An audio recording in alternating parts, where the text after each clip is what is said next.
7.5 साल तक छात्रों की जिंदगी के साथ खेलने वाले इस आयोग पर, इस सरकार पर केस होना चाहिए। केस ऐसा होना चाहिए कि इन पर मुकदमा चले, छात्रद्रोह का, राजद्रोह का, देशद्रोह का, क्योंकि देश की सबसे बड़ी संपत्ति ये छात्र होते हैं और छात्रों के साथ नाइंसाफी हो रही है। और क्यों? छात्रों का बिल्कुल कहना ठीक है कि जितने भी निकम्मे हैं किसी भी आयोग के, बीपीएससी को छोड़ दीजिए क्योंकि बीपीएससी अभी थोड़ा समय पर आ गया है, तो जितने भी निकम्मे हैं वे बुढ़े हैं, वो मानसिक रूप से पता नहीं किस अवस्था में चले गए हैं कि उनको वो दीपावली और छठ क्या खुशी मनाएंगे, वो तो खुद मानसिक विकार के शिकार हैं। लेकिन मैं इतना जरूर कहूँगा कि दीपावली और छठ इस बार बच्चों के, खासकर उन बच्चों का जो कि बीएसएससी के वाले बच्चे हैं, उन बच्चों के लिए बिल्कुल ही ठीक नहीं गुजरा होगा। हालांकि छठ मैया का आशीर्वाद उनको केवल चाहिए। 15 तारीख को होने जा रहे आंदोलन को कहिए या महाआंदोलन कहिए, गुरु रहमान छात्रों के साथ था, है और रहेगा। लेकिन एक बात बता दूं कि 500 और 1000 2000 छात्र लेकर पहुंचने की अवस्था में मैं रोड पर नहीं उतरूंगा। लेकिन एक बात मैं स्पष्ट रूप से आपको बता देना चाहता हूं, खुल्लम खुल्ला इस छठ महापर्व के अवसर पर मैं बोल रहा हूं कि जिस दिन छात्र जाति, पार्टी और झंडा छोड़ के अगर छात्र के रूप में आ गए और 50,000 भी छात्र आ गए तो मैं चूल से चूल हिलवा देने की क्षमता रखता हूं। चाहे बीएसएससी हो या बीपीएसएससी हो या सरकार हो, उसको भी हिला देने की क्षमता रखता हूं। नमस्कार, आप देख रहे हैं द इंडिया टॉप। मैं हूं आदेशपुरी। छठ महापर्व की शुरुआत हो चुकी है, नहा खाया है आज, और हमारे साथ हैं रहमान सर। रहमान सर से हम बात करेंगे छात्रों को लेकर, और साथ साथ आज बहुत बड़ा दिन है, छठ का शुरुआत है, तो छठ को लेकर ही सर छठ का शुरुआत हो रहा है सर, और छात्र जो हैं वो काफ़ी परेशान भी हैं। बीएसएससी के छात्र जो हैं वो ट्वीट करते हैं टैग करके बीएसएससी के अध्यक्ष और सचिव को कि आपका छठ दिवाली तो बहुत रंगीन बन रहा है, लेकिन हमारा सोचिए। क्या कहना है सर इसको? देखिए, सबसे पहले तो तमाम छात्र छात्राओं और तमाम भारतवासियों को छठ महापर्व का बहुत बहुत बधाई।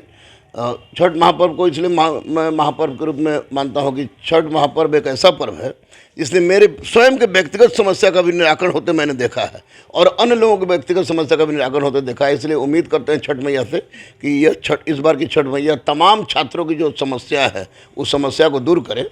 छात्रों का बिल्कुल कहना ठीक है कि जितने भी निकम्मे हैं किसी भी आयोग के, बीपीएससी को छोड़ दीजिए क्योंकि बीपीएससी अभी थोड़ा समय पर आ गया है, तो जितने भी निकम्मे हैं वे बुढ़े हैं, वो मानसिक रूप से पता नहीं किस अवस्था में चले गए हैं कि उनको वो दीपावली और छठ क्या खुशी मनाएंगे, वो तो खुद मानसिक विकार के शिकार हैं। लेकिन मैं इतना जरूर कहूँगा कि दीपावली और छठ इस बार बच्चों के, खासकर उन बच्चों का जो कि बीएसएससी के वाले बच्चे हैं, उन बच्चों के लिए बिल्कुल ही ठीक नहीं गुजरा होगा। हालांकि छठ मैया का आशीर्वाद उनको केवल चाहिए, लेकिन निसंदेह बच्चों के साथ बच्चे बहुत प्रताड़ित हैं, बच्चे मानसिक रूप से आघातिक हैं।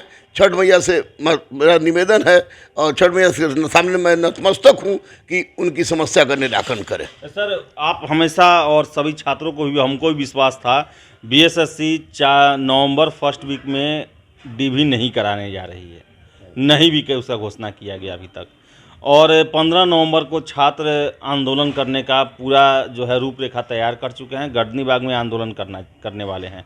क्या कहना है सर, क्या ये ऐसे ही चलेगा बिहार में कि हमेशा आंदोलन होगा तब कुछ होने वाला है? नहीं, देखिए, इस पे 2 बातें मैं रखता हूँ। एक बात तो स्पष्ट है कि आंदोलन का रूप में, जो आंदोलन महाआंदोलन के रूप में छात्र कहते हैं, तो 52,000 बच्चे हैं, लगभग 52,000 बच्चे हैं। अगर 52,000 में से 20 से 25,000 बच्चे भी पटना के सरजमी पर उतर गए तो आयोग की चूल हिल जाएगी, ये मैं दावा करता हूँ।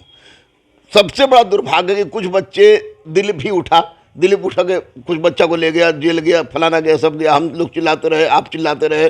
सबसे बड़ा अगर किसी को देना हो तो मैं आप लोगों को दूंगा। इसलिए नहीं दूंगा कि आप मेरा इंटरव्यू ले रहे हैं, इसलिए दूंगा कि आप लोगों ने एक पृष्ठभूमि तैयार किया, छात्रों के मन में एक सोच पैदा की कि छात्र तैयार हो अपने हक और हकूक़ के मांग के लिए। तो निश्चित रूप से 15 तारीख को होने जा रहे आंदोलन को कहिए या महाआंदोलन कहिए, गुरु रहमान छात्रों के साथ था, है और रहेगा। लेकिन एक बात बता दूं कि 500 और 1000 2000 छात्र लेकर पहुंचने की अवस्था में मैं रोड पर नहीं उतरूंगा। लेकिन एक बात मैं स्पष्ट रूप से आपको बता देना चाहता हूं, खुल्लम खुल्ला इस छठ महापर्व के अवसर पर मैं बोल रहा हूं कि जिस दिन छात्र जाति पार्टी और झंडा छोड़ के अगर छात्र के रूप में आ गए और 50,000 भी छात्र आ गए तो मैं चूल से चूल हिलवा देने की क्षमता रखता हूं, चाहे बीएसएससी हो या बीपीएसएससी हो या सरकार हो, उसको भी हिला देने की क्षमता रखता हूं। लेकिन छात्र पता नहीं सोचते कि 500 चले गए, 1000 चले गए तो उनका काम हो जाएगा तो मेरा भी काम हो जाएगा। तो वैसी परिस्थिति में मैं निश्चित रूप से छात्रों से भी अपील करूंगा कि अपने हक के लिए एक बार पूरी जोर शोर से ताकत लगाएं, अहिंसात्मक आंदोलन करें, लेकिन अपनी शारीरिक उपस्थिति दर्ज कराएं। जिस दिन आप 50,000 आ जाएंगे उस दिन क्रांति होगी और बीएसएससी और बीपीएसएससी जैसे लोगों की औकात नहीं है या सिपाही भर्ती बोर्ड की औकात नहीं है कि छात्रों के साथ नाइंसाफी करे। ये छात्रों के साथ नाइंसाफी केवल और केवल इसलिए हो रही है क्योंकि छात्र ही इसमें गलत है। सारे छात्र सोचते हैं कि मेरा नहीं, फलनवे का है, फलनवा जाएगा तो हो जाएगा, ढेकनवा जाएगा तो हो जाएगा। तो वैसे नहीं होगा। एक बार जरूर आए और दिखाएं अपनी औकात को कि हम अब जाति पार्टी से नहीं बंधे हुए हैं। हमारी जाति छात्र थी, छात्र है, और जब तक मेरी समस्या का निराकरण नहीं होगा हम महाआंदोलन करेंगे कि आयोग नहीं, सिस्टम हिल जाएगी, सिस्टम। मैं इस महाआंदोलन के साथ था, हूं और रहूंगा क्योंकि छात्र की जिंदगी उसी समय मैं समझता हूं कि मेरी जिंदगी चरितार्थ होगी जब तक छात्र हमारे साथ है और छात्र के मैं साथ हूं। मैं छात्र के साथ था, हूं और रहूंगा। किसी से मुझे डरने की आवश्यकता नहीं है क्योंकि मैं केवल और केवल बजरंगबली बहुत से डरता हूं। दूसरा, किसी इंसान की क्या औकात है। आप 7.5 साल तक किसी का जिंदगी बर्बाद कीजिएगा। आप लोग कुछ निकालते हैं, आप लोग दिखाते हैं, चैनल से दिखाते हैं, आप लोग चैनल दिखाते हैं तो आयोग कहता है कि सख्त कार्रवाई की जाएगी। असामाजिक तत्व हो गए आप लोग, असामाजिक तत्व हो गए हम लोग, कार्रवाई की जाएगी। और 7.5 साल से किसी का जिंदगी को बर्बाद कर दिया आपने और आप बहुत बड़े सामाजिक तो है। अगर सामाजिकता की परिभाषा यही है तो संविधान की परिभाषा भी बदलनी चाहिए। 7.5 साल तक छात्रों की जिंदगी के साथ खेलने वाले इस आयोग पर, इस सरकार पर केस होना चाहिए। केस ऐसा होना चाहिए कि इन पर मुकदमा चले, छात्रद्रोह का, राजद्रोह का, देशद्रोह का, क्योंकि देश की सबसे बड़ी संपत्ति ये छात्र होते हैं और छात्रों के साथ नाइंसाफी हो रही है। और क्यों छात्र राजनीति को उपज माननीय मुख्यमंत्री नीतीश कुमार क्यों नहीं है? 7.5 साल से आपने देखा, हम लोग न्यूज 18 बैठे थे, उस समय चिल्ला चिल्ली हो रही थी, आपने देखा और देखने के बाद आपने कैंसिल कर दिया। आपको नहीं लग रहा है कि 7.5 साल में परीक्षा क्यों नहीं सबका संपन्न हो रहा है? 5 साल में चुनाव हो जाता है जी, और 7.5 साल में बताइए तो बच्चों के साथ कैसी अवस्था गुजर रहे होंगे बच्चे।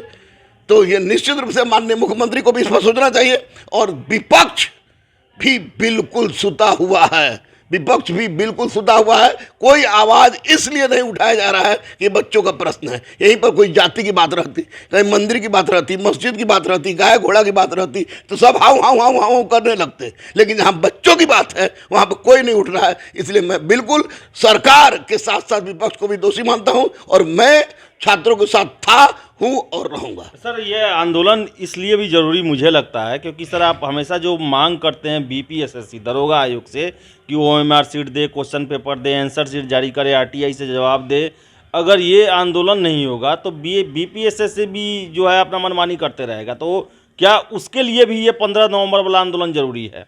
देखिए, मैं तो स्पष्ट रूप से कहूँगा कि ये बीपीएसएससी के द्वारा है तो परीक्षा हो तब, या बीएसएससी के द्वारा हो तब, या बेरोजगारी का मुद्दा हो तब, तमाम स्टूडेंट जो किसी ना किसी नौकरी के लिए प्रयास है। सिपाही देखिए, सिपाही का मार्च में परीक्षा हुआ, अभी तक कुछ नहीं हुआ। बेचारे सिपाही वाले हमेशा डेट पूछते, गुरुजी कब, कितना, कब होगा, कब होगा, कब होगा, कब होगा। इवन कि मेरा मीम भी बनना शुरू हो गया। बेचारे छात्रों क्या बताऊँ, तो ये है। तो तमाम वे छात्र जो चाहते हैं कि उनके साथ नाइंसाफी नहीं हो, वे 15 नवंबर को ये मत देखें कि बीएसएससी का मुद्दा है, कि दरोगा का मुद्दा है, कि बीपीएससी का मुद्दा है, कि सिपाही का मुद्दा है, कि आपको ये ग्रुप डी का मुद्दा है। तमाम छात्र इस आंदोलन में सक्रिय रूप से भागीदारी निभाएं, क्योंकि साथी हाथ बढ़ाना रे के तर्ज पर आंदोलन चलाएं। निश्चित रूप से आंदोलन अहिंसात्मक चलाएं।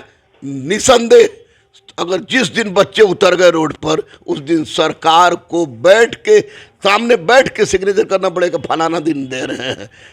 अभी तक तो कुछ नहीं कर रहा है, कुछ ने 12 को कार्यालय खुल रहा है, 12 के बाद क्या करेगा क्या नहीं करेगा। लेकिन 15 के आंदोलन में तमाम छात्रों से अनुरोध है, क्योंकि आज बीएसएससी की समस्या है, सिपाही की समस्या है, कल अन्य समस्या सामने आएगी। दारोगा का देखिए परिस्थिति, 2213 से पहले आपने कितना दारोगा लिया, मनमर्जी आदेश दारोगा हो गए, सुरेश दारोगा हो गए, रहमान दारोगा हो गए।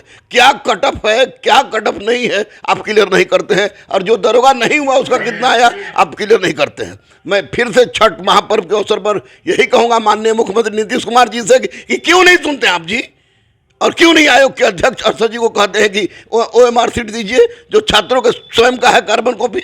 आप परीक्षा समाप्त होने के पश्चात क्वेश्चन क्यों नहीं देते हैं, होम सेंटर क्यों दे रहे हैं, आप क्यों दे रहे हैं। और बच्चे जो भी मांगते हैं आपको इससे क्या कहता है, RTI से जो भी बच्चे मांगते हैं उसमें कोई जवाब नहीं मिलता है। बच्चों के आप कटअप आप नहीं क्लियर करते हैं, और एक सप्ताह बाद, परीक्षा के एक सप्ताह बाद आंसर शीट जारी नहीं करते हैं। यानी कि आप जो करिए वह बहुत अच्छा, और बच्चे हक की मांग करें तो असामाजिक तत्व हो जाते हैं। आप लोग हक की मांग उठाइए मीडिया वाले तो असामाजिक तत्व हो जाते हैं। ये 100% निकम्मी व्यवस्था हो गई है, और इस व्यवस्था को सुधारने के लिए एक आंदोलन की जरूरत है, अहिंसात्मक लेकिन जबरदस्त। और मैं तमाम छात्रों से अनुरोध करता हूं कि इस आंदोलन में वो सक्रिय ले, पूर्णतः अहिंसात्मक आंदोलन चलाएं, लेकिन सरकार को मजबूर करके दिखा दें कि देखिए हम आपके काल में कितने बुरी तरह से प्रताड़ित हैं। सर, एक और प्रश्न मैं पूछना चाहता हूं, क्या दिवाली से लेकर अभी तक लगभग 40-50 लोग जो हैं जहरीली शराब से मर गए, और सब जो शराबबंदी है इम्प्लीमेंटेशन का सबसे बड़ा जिम्मेवारी जो होता है थाना पर होता है, और बिहार का ऐसा कोई भी थाना नहीं होगा जहां पर आपसे पढ़ा हुआ उस थाने में 2-3 दरोगा 4-5 सिपाही ना हो। क्या सर आप उनसे बात नहीं करते हैं कि आखिर क्यों शराब का ऐसा खेल चल रहा है? वो क्या बताते हैं आपको, कहाँ प्रॉब्लम है, क्यों लोग मर रहे हैं जहरीली शराब पीने से? देखिए, आदेश हम बता रहे हैं कि निसंदेह मेरी पत्नी कहती है कि आप पुलिस ऑफिसर नहीं, आप क्रिमिनल प्रोडक्ट करते हैं। तो मुझे इस बात का अफसोस भी होता है, लेकिन सबसे बड़ी बात ये होती है कि सारे के सारे लोग करप्ट नहीं हैं।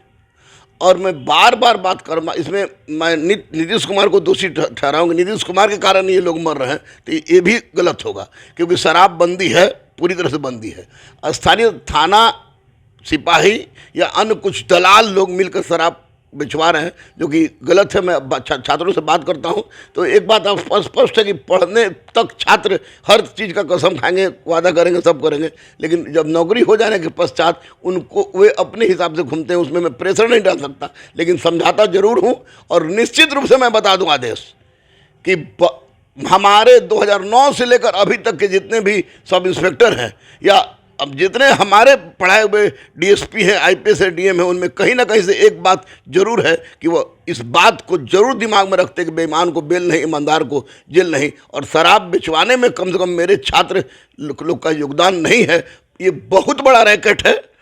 उस रैकेट को पकड़ना उनके साथ साथ सरकार का भी जिम्मेवारी बनता है, इस रैकेट को ध्वस्त करे। बिल्कुल गलत है, बिल्कुल गलत है, बिल्कुल गलत है। और मैं अपने छात्रों से कहता हूं, अब तो शपथ में पहले शामिल नहीं था, लेकिन शपथ में ये भी शामिल हो गया कि आप जब भी हम जो ऑफिसर बनेंगे तो निश्चित रूप से शराबबंदी पर हमारा जो ध्यान रहेगा वो अच्छा रहेगा। तो ये थे रहमान सर, इनका साफ कहना है कि 15 नवंबर को जो आंदोलन है उसमें आप बढ़ चढ़ के हिस्सा लें, और ये ना समझे कि ये BSSC का सिर्फ आंदोलन है। अगर छात्र अपनी शक्ति का प्रदर्शन नहीं करेंगे, और ये शक्ति प्रदर्शन नाइंसाफ़ी के कारण है, तो दूसरे आयोग भी उनके साथ हकमारी करते रहेंगे, नाइंसाफ़ी करते रहेंगे। तो अपने अधिकार के लिए और अपने सुनहरे भविष्य के लिए, अपने सपनों के लिए आप कम से कम फिजिकल रूप से उपस्थित जरूर हों, गांधी के बताए रास्तों पर आंदोलन करें, लेकिन दबाव जरूर डालें। और आपके साथ अन्याय होता है, ये सहना भी उस सबसे बड़ा अन्याय है, पाप है। तो फिलहाल इस वीडियो में इतना ही। वीडियो पसंद आए लाइक शेयर करें, हमारे चैनल द इंडिया टॉप को सब्सक्राइब जरूर कर लें। धन्यवाद।